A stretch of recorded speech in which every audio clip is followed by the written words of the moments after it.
Go. Okay. Today is August the 8th in the year 2008.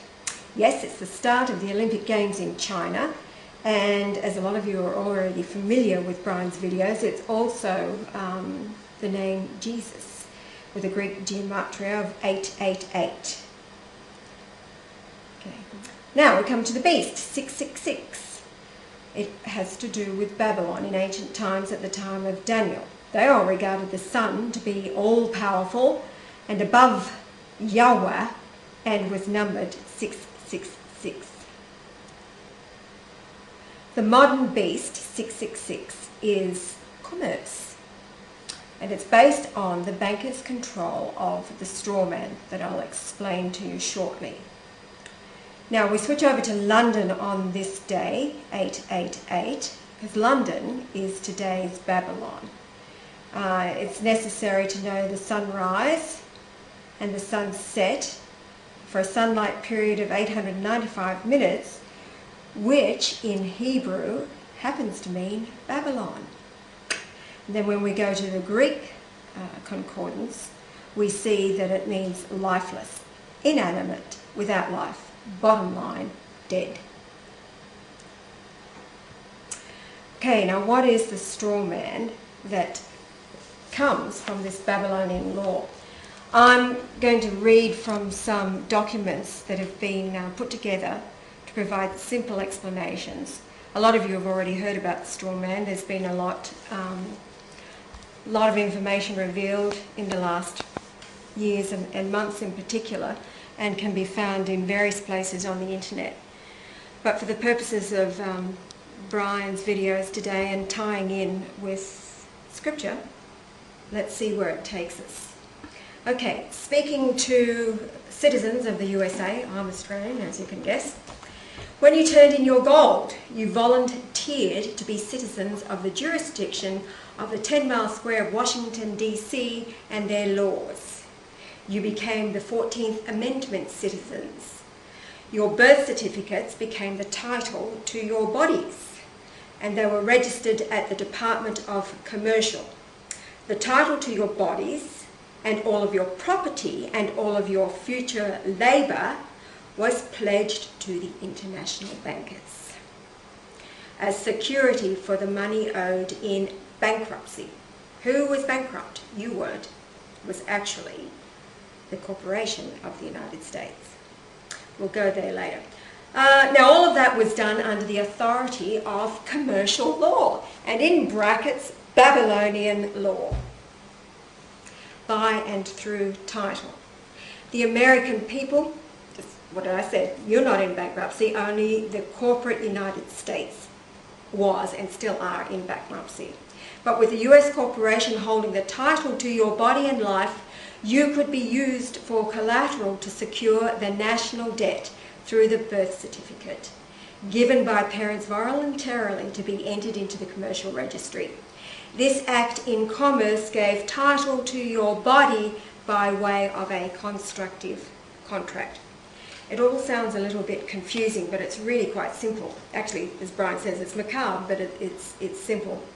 Okay, bottom line, the government then created an artificial person in your name, a corporation, a fictitious entity to take its place in a virtual reality of contract law and corporations. Sounds exciting, doesn't it? By and through an adhesion contract, the government then made you, the real man or woman, responsible for that fictional entity, a fiduciary and surety for a fictional entity. Okay, let's cut to the chase. You adhered to a contract offer because you thought or acted as though you were the receiver of the offer. In doing so, you were presumed to have accepted the contract.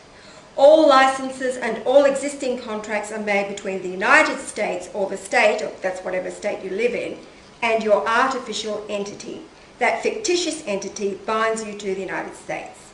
And it made you the real man or woman fiduciary and responsible for the fictitious or artificial entity. Okay, now, nobody knew anything of this, certainly not as a baby when you were born, and your parents had no idea because they've just by now accepted it as all part of the system and the world that we live in. And bottom line, deceived. what does it all mean? What it all means is that we the people, as flesh and blood, and that includes Australia and probably every other nation, but in the Western world, definitely in the Western world, we're all dead to the system. An artificial entity labelled the Strawman has been created to operate in the public arena of commercial enterprise, which is Babylonian law. What does that mean today? It means today that we can't buy or sell unless we are part of the system, and that brings us down to the system of the beast. I'm just going to read a particular statement here because the Christ is really ticked off that his wife, who is all of mankind, and as you already probably understand, that the souls of all men and women are female. So as mankind, we are the wife of the Christ. So what's happened to Christ's wife? Because Christ is here, and the wife, to this point, has rejected him. Doesn't even recognize her husband. Why? I'll tell you why. One simple little statement here. Because of the Strawman and because of our birth certificate and bottom line, we're dead and treated as chattels by the system, this is what it all means. Okay. In 1964, the state obtained title to all private property. You can only rent homes that you believe you owe by paying taxes. You only have a certificate of title to the car that you think that you own, and you continue to drive it because of your yearly fee. That would be registration, licensing, or whatever you have to pay every year to drive your car. The state owns the true title to your homes, cars, and everything that you thought you owned, and here it comes. You married the state through your marriage license, and your children became wards of the state. All of this was a pledge including all the fruits of your future labour and your children's labour to the bankers as security against the national debt, and was placed in the possession of the Secretary of State of each state as an agent for the trustee of the bankruptcy, the US Secretary of Treasury.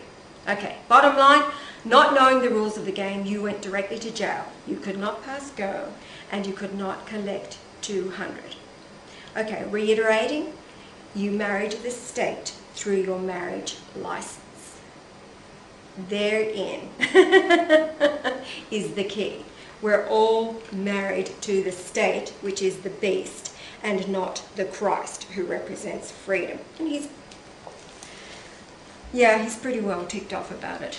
Okay. It's all a very complex system, but you're all familiar with today's system of buying and selling, and on the screen you've got the anatomy of a barcode as it breaks down and explains what a barcode actually means. You can Google search this yourself, barcode 666, and arrive at this site. There's a great deal of discussion that goes on and evidence that's put forward to explain the barcode and how it ties in with the system of the beast, which is 666. Brian's just demonstrated here really quite simply.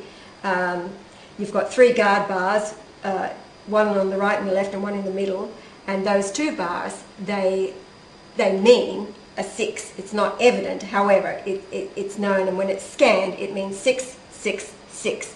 So it's hidden in barcodes, which then explain all other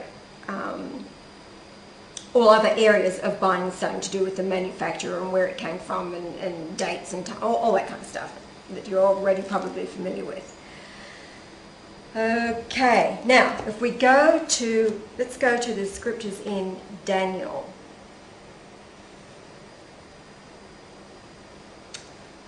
Let's move to the scriptures in Daniel, because Daniel had a pretty clear vision then of what he saw for these times now.